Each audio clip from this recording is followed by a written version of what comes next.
I just bought my U8W Tribase Rain 6. Okay, got my size 8. And let's see. Alright, here it is. It's quite flat.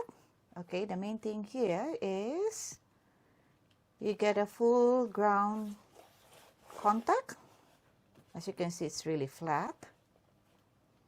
They're promoting this 3-point base contact. And on top of this one, this is a mesh. It's breathability, and you have the comfort. See? And also one of the key points, it's flexibility. It's good for your training when you do your lunges or things, your workout, and you can see you can bend without difficulty.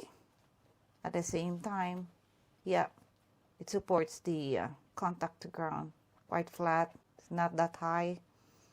However, this will, I don't think it will fit. It's good for the flat-footed, but for the rest, I think, yeah, it will be good for your training. Simple yet stylish. So you get a comfort, breathability, total ground support from here, and flexibility. That's it. Thanks, guys.